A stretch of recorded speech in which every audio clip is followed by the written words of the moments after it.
ಈಗ ಇವತ್ತು ನೋಡಿದಾಗ ಸಿಚುವೇಶನ್ ಕಂಪ್ಲೀಟ್ಲಿ ಚೇಂಜ್ ಇದೆ. ಅಂದರೆ ನಿಮ್ಮಿಬ್ಬರಲ್ಲಿ ಎಲ್ಲೂ ಕೂಡ ನಾಟಕ ಕಾಣಿಸ್ತಿಲ್ಲ ನನಗೆ. ಅಂದರೆ ಸಿನಿಮಾ ಅಂದ್ರೆ ಆ್ಯಕ್ಟಿಂಗ್ ಅದು ಕಾಣಿಸ್ತಿಲ್ಲ, ಎಲ್ಲ ಒರಿಜಿನಲ್ ಆಗಿ ಆ್ಯಕ್ಟ್ ಮಾಡ್ತಿದ್ದಾರೇನೋ ಅಂತ ಅನಿಸ್ತು.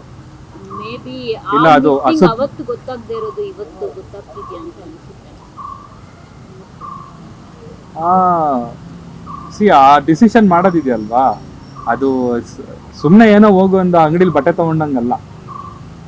ಸೊ ನಮ್ಮ ಲೈಫ್ನ ನಾವು ತುಂಬ ಕುತ್ಕೊಂಡು ಅನಲೈಸ್ ಮಾಡಿ ಸಾಕಷ್ಟು ತಿಂಗಳುಗಳ ಕಾಲ ಅದ್ರ ಬಗ್ಗೆ ಡೀಪಾಗಿ ಮಾತಾಡಿ ನಾವು ಸಪ್ರೇಟ್ ಆದರೆ ಹೇಗಿರುತ್ತೆ ಅನ್ನೋದ್ರ ಬಗ್ಗೆ ನಾವು ತುಂಬ ಡಿಸ್ಕಸ್ ಮಾಡಿದ್ದೀವಿ. ಡಿಸ್ಕಸ್ ಮಾಡಿ ಒಂದು ಡಿಸಿಷನಿಗೆ ಬಂದಿದ್ದು. ಇಟ್ ವಾಸ್ ನಾಟ್ ಲೈಕ್ ನಂಗೆ ಬೇಡ ಅಂತ ಅಂದ್ಬಿಟ್ಟು ಮಾಡಿರೋವಂಥದ್ದಲ್ಲ. ತುಂಬ ಯೋಚನೆ ಮಾಡಿರೋವಂಥದ್ದು ಅದು.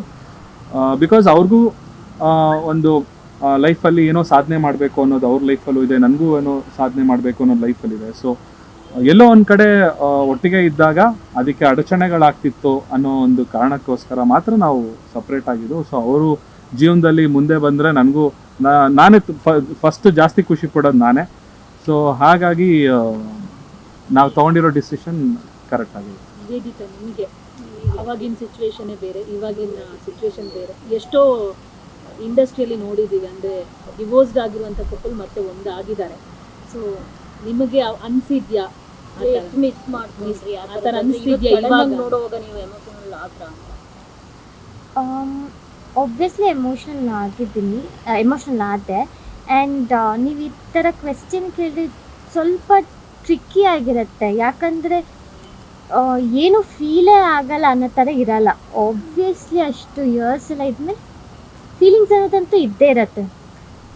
ಬಟ್ ಐ ಡೋಂಟ್ ಥಿಂಕ್ ಅದು ಬೇರೆ ಕಪಲ್ಸ್ ಬಗ್ಗೆ ಅದು ನನಗೆ ಗೊತ್ತಿಲ್ಲ. ಮೇ ಬಿ ಅವರಲ್ಲಿ ಇನ್ನೂ ಒಂದು ಒಬ್ರಿಗೊಬ್ರಿಗೆ ಪ್ರೀತಿ ಇದೆಯಲ್ಲ ಜಾಸ್ತಿ ಇತ್ತೇನೋ, ಅದಕ್ಕೆ ಒಂದಾಗಿರ್ಬೋದು. ಬಟ್ ನಮ್ಮಲ್ಲಿ ಅಷ್ಟು ಕಂಪ್ಯಾಟಬಿಲಿಟಿ ಇರಲಿಲ್ಲ. So obviously I don't think ಅದು ನೆಕ್ಸ್ಟ್ ಫ್ಯೂಚರೆಲ್ಲ ಡಿಕನ್ಸೈಲ್ ಆಗ್ಬೋದು. ಓಕೆ, ಅಂದರೆ